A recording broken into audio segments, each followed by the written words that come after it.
आज राजमाता, राष्ट्रमाता जिजाऊ माँसाहेब यांच्या स्मृतिदिनानिमित्त डाळिंबे शिंदे चौक येथे श्री शिवजन्मोत्सव मध्यवर्ती महामंडळाच्या वतीने जिजाऊ माँसाहेब यांच्या पूर्णाकृती पुतळ्यास पुष्पहार घालून अभिवादन करण्यात आले.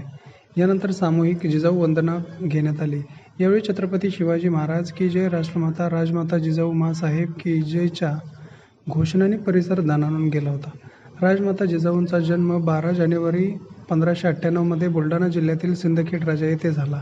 शिवरायांच्या राज्याभिषेकानंतर 12 दिवसांनी 17 जून 1664 साली जिजाऊंना रायगडाच्या पायथ्याशी असलेल्या पाचाड गावी अखेरचा श्वास घेतला. अराजकतेच्या पार्श्वभूमीवरती मूर्तिमंत शिवराज्य उभं करणाऱ्या राजमाता म्हणजेच जिजाऊ माता विखुरलेल्या देशबांधवांना एकत्रिततेच्या सूत्रात गुंफून स्वराज्याचे जन आंदोलन उभं करणाऱ्या राजमाता जिजाऊ माता यांचे जीवनचरित्र अत्यंत प्रेरणादायक आहे. जिजाबाई यांच्या सद्गुण, शौर्य आणि दूरदृष्टीसाठी ओळखल्या जात होत्या.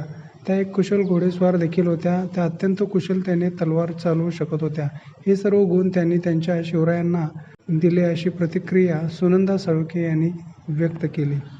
यावेळी श्री शिवजन्मोत्सव मध्यवर्ती महामंडळाचे ट्रस्टी अध्यक्ष नाना काळे, राजन जाधव, सुभाष पवार, अंबादास शेळके, बजरंग जाधव, भाऊसाहेब रोडगे, सदाशिव पवार, नितीन जाधव, मोहन खामितकर, नितीन मोहिते, उज्ज्वला साळुंखे, सुनंदा साळुंखे, मनीषा नलावडे, निर्मलाताई शेळवणे, प्रकाश ननवरे, सचिन चव्हाण, प्रकाश डोंगरे, नागनाथ पवार, अंबादास सपकाळे, नितीन मोहिते, राम माने, प्रदीप कळंब, राजू व्यवहारे, नितीन जाधव, वर्षाराणी पवार, मनाली जाधव, अनिता जाधव, परशुराम पवार, कुमार क्षीरसागर, गोवर्धन गुंड, गजानन साळुंखे, जीवन यादव यांची उपस्थिती होती.